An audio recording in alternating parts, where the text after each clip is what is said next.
Uma coisa tem muito me incomodado esses dias. Em todas as redes sociais que você vai mexer, seja no Instagram, no Facebook, no WhatsApp, você vê o termo Ciclano é narcisista, Beltrano é narcisista. Eu namorei um cara, ele é narcisista. Eu tive um relacionamento, ele foi destruído por um narcisista. Afinal de contas, o que é isso? Isso é uma patologia, isso é um transtorno, isso é um padrão comportamental. Eu estou narcisista, eu sou narcisista. Me explica melhor como que funciona essa relação com as pessoas da questão narcisista. Olá, boa noite. É um enorme prazer estar aqui. E a gente percebe que nós estamos em um momento na vida de transição, eu posso chamar de transição comportamental, tá? E essa transição comportamental, ela tem afetado o ser humano de várias formas nos seus comportamentos, tá?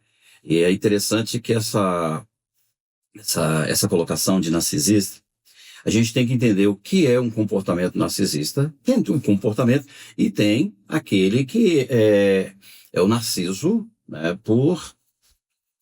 ele não é nem doente, tá? Narcisista não é doente, porque quem é narcisista não tem cura, tá? Não tem cura. Agora, Interessante. isso não existe cura para narcisista. Agora, tem comportamento, sim, que parece ser narcisista, mas também não é, tá? E tem alguns que já colocam o seguinte, tem gente que gosta até da nomenclatura, mas tem gente porque ele é ruim mesmo. É ruim de Não, relacionamento. tem gente que ele é ruim de relacionamento, ele é ruim com ele mesmo, ele é ruim. Sabe aquele ser humano que está abaixo do nível de convivência? É o que a gente pode chamar de aquele que vive nas sombras, é o underground no meio de uma convivência que parece natural, tá? Agora, é muito comum também esse comportamento narcisista em homens, tá? Mulher também tem mulher narcisista, mas esse comportamento é muito maior no sexo, na biologia A masculina. A predominância. predominância é Sim. masculina, tá? Eu atendo muita gente, e tem muita mulher que às vezes ela chega e eu começo a atender, ela fala, meu marido é narcisista. Aí, mas onde é que ela teve esse diagnóstico? Então ela vai lá no YouTube, pega lá um monte de comportamento, ela pega um monte de coisas, tá? E aí Pergunta o ChatGPT, né? Meu marido é ChatGPT, e aí vai narcisista. trazendo narcisista, ela fala, é ele, é esse, é aquele. Só que também a gente tem que perceber que a pessoa que está tendo ali aquele diagnóstico, ela está movida por uma dor, pelo sofrimento. Então, está batendo com o sofrimento dela. Não estou dizendo que não é ruim, mas está batendo. Não foi um profissional que fez essa avaliação, não foi uma pessoa séria que fez essa avaliação. Não estou dizendo que também nas pesquisas não tem algo sério, mas vai depender de quem está falando. Porque às vezes a gente sabe que o YouTube ou qualquer outro canal, as pessoas querem muito, estão buscando às vezes Rótulos. utilizando de rótulos para ganhar seguidores, essa coisa toda, tá? Entendi. Então, agora, uma pessoa num relacionamento narcisista. Aí eu vou falar de uma coisa bem prática, porque eu tenho pessoas que estão nos acompanhando pelo YouTube e também pela rádio, para ficar prático. Uma mulher, por exemplo, que casa com um homem narcisista. Tá? Se ela casa com um homem narcisista, imagina que essa mulher é uma professora, tá? E como professora, ela tem a sua vida, tem os seus ganhos, vai para a escola, dá aula, tudo natural. Ela já fazia isso antes de casar, ela frequentava uma comunidade religiosa, então ela tinha uma liberdade. Quando ela casa com esse sujeito, ele vai tirando ela das convivências dela. A primeira coisa que ele vai fazer é tirando ela das convivências dela. Se ela tinha as suas amizades, ele vai tirando aos poucos. Ele vai começando a tirar ela até das relações da família dela. Uhum. Só que quando ele vai na família dela, com ela, ele demonstra ser o cara mais perfeito daquela relação. Aí ele é o bonzinho. Ele tem uma facilidade de fazer isso, entendeu? Porque ele tem que ser visto como bom. Porque é isso que ele vai fazer na relação o tempo inteiro. É demonstrar para ela que sem ele, ela não é ninguém.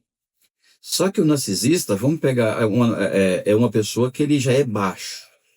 Vamos colocar aqui em centímetros. Imagina uma pessoa que ele está ao nível do chão de 10 centímetros. E aí ele vai pegar essa pessoa da relação e colocar abaixo dele. Isso é como ele se sente? Ele se sente baixo e por isso quer subir em cima das pessoas? Não. Ou É porque ele se sente grande demais, só que o grande dele é 10 centímetros. Ah, entendi. Entendeu agora? É um paradoxo. Um paradoxo. Entendi. Então, ele acha que ele é melhor do que todo mundo. Ele e aquela pessoa que está com ele na relação, ele tem que ser melhor do que ela. E ele não admite que ninguém fica do nível dele. E por que ele tem essa necessidade de apagar a imagem do outro, tirar ela das convivências? Da onde que brota essa necessidade? Na verdade, é por isso que não é doença. É um comportamento onde é como se ele fizesse Deus de si mesmo. Tá? Por isso que ele é narcisista. Entendi. Ele é o centro. E ele não pode sair do centro. Ele é o que senta no trono. Ele é o trono. Entendi. Ele vai, inclusive o narcisista tem uma tendência de ser de utilizar a inteligência para ganhar teimosias. Porque ele é teimoso. A gente pode dizer que ele sofre da síndrome luciferiana. Pode ser. Ele é um protótipo de Lúcifer na Terra. Mas a ideia de Lúcifer é isso mesmo, né? Como ele não pode fazer ninguém mais semelhança dele, ele é a sua própria imagem e semelhança e passa essa ideia dentro do campo espiritual para as pessoas, tá? Olha. Também tem muito disso, tá? Então, como o narciso, ele precisa fazer a veneração de si mesmo, mas ele precisa sempre ter alguém para ele estar em cima. Entendi. Então, na relação, ele vai ganhar uma teima. Se ele teimar, ele vai aprender, ele vai teimar até ganhar a discussão. Porque ele não é incapaz de dialogar. O narcisista não dialoga. Por isso que muitas mulheres falam, poxa vida, eu chamo meu marido para conversar. Ele não vem. Se ele for narcisista, ele pode até sentar à mesa, mas ele vai sentar para discutir. E vai levantar daquela mesa e ela vai sair de lá mais culpada do que ela entrou. Ou seja, ele vai para provar que está certo. Provar que está certo. Ele não quer saber da teoria do outro e nem raciocinar sobre ela. Não, ele não... Inclusive, até estou vendo aqui, tem uma pergunta aqui do Erickson, aqui, né? Como é que lidar com amigos narcisistas? Tá bom, Erickson. Se ele falar que sou eu vou bater nele. Seu amigo é seu primo, tá aqui do meu lado. Olha. Tá? Mas é o seguinte, é isso que ele vai ter que fazer o tempo todo, diminuir alguém. Tá? Eu até respondendo o Erickson aqui é o seguinte, se você sabe que o seu amigo é narcisista, cai fora dele. Verdade. Afaste-se. Utiliza aquele conselho de Jesus Cristo. Fuja da aparência do mal. Tá? Porque ele não vai mudar, ele não muda, não vai, ele não sente emoção, ele não conscientiza que ele erra. Então quem não erra... Ele é um psicopata, né? O psicopata já é uma outra figura. Ele tá próximo, porque o cara não tem emoção, não liga pra emoção dos outros. Não. Ele não vai mudar. Inclusive, até no meio cristão, no meio evangélico, faz muito essa pergunta. Um narcisista pode mudar? Eu pago para ver. Uau. E olha que eu tenho 30 anos aí que eu lido nessa área. Porque como é que um narcisista vai mudar se ele precisa de arrepender? A prerrogativa de um cristianismo não é arrependimento? Verdade. Essa palavra para ele não existe, ele não arrepende. Então, agora ele tem uma estrutura mental. Me deu um nó aqui. Um pastor ou líder religioso narcisista possivelmente é uma falsa conversão? Não, porque...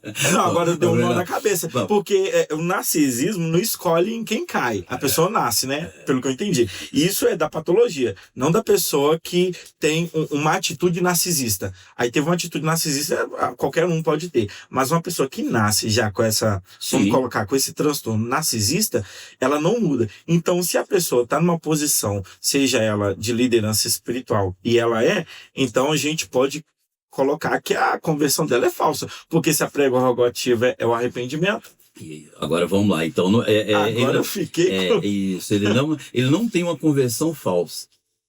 Ele tem uma oportunidade de realmente ter um trono fantástico.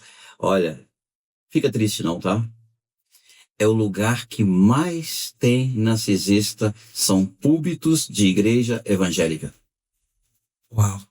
Estou falando da classe. Agora assustei. É onde mais consegue. E tem muita gente.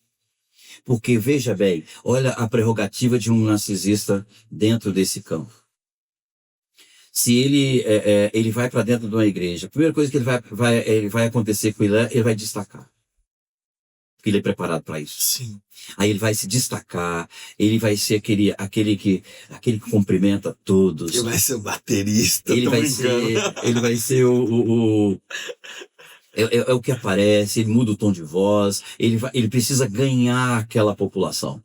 Sim. Quando ele ganha aquela população, ele sabe que ele tem um título que ele precisa. Por isso que esse negócio de título na igreja é um perigo. Aí ele precisa de um título. Dá ele um título, aí, meu amigo, ele agora tem direito ao microfone. E quando ele sobe lá, ele vai usar vários meios para diminuir os outros. A pregação de um narcisista é fácil de ser reconhecida. Quando você vê um camarada ou uma pessoa lá na frente brigando com todo mundo, apontando o dedo para todo mundo. Que ele não erra, que ele... Ele não erra. E ele tem argumento.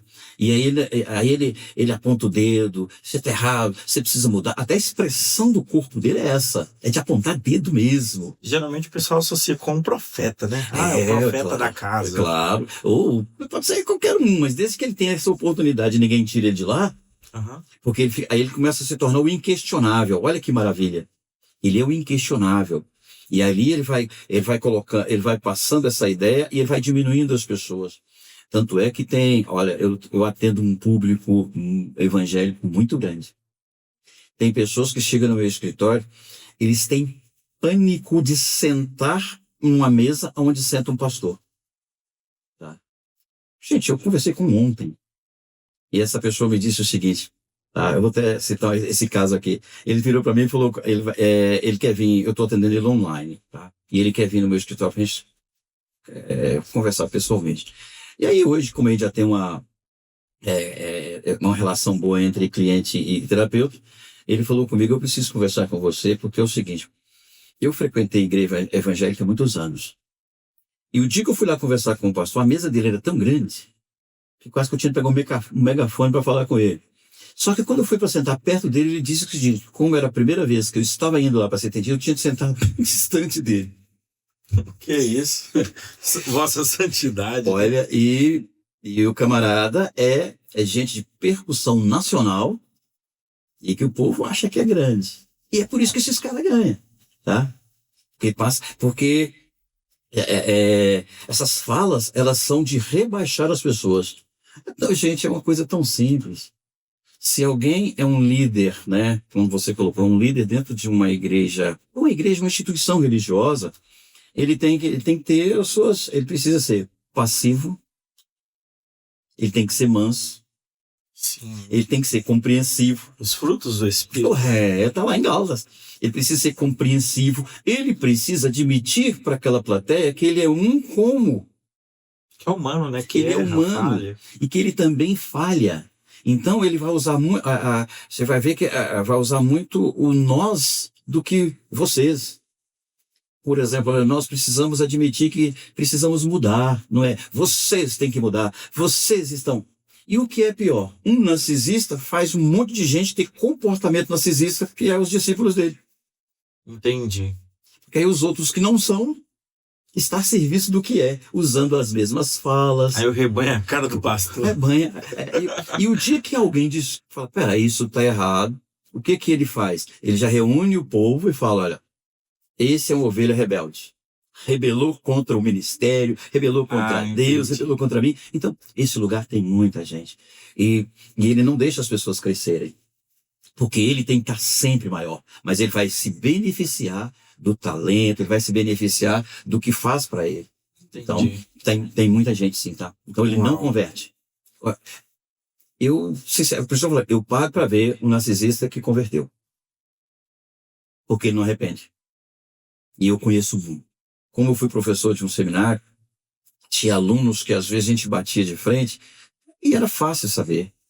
Porque era só você colocar ele dentro de um nível de comportamento, de rendição, ele não faz isso. Tá? Aí o povo fala, isso é um demônio. Não, é um narcisista mesmo. É um demônio mesmo. Isso é um capeta. Já tem que cantar aquela música do Sérgio Malandro, né? Isso é um capeta, é um capeta em forma de guri, em forma de homem. Mas, infelizmente,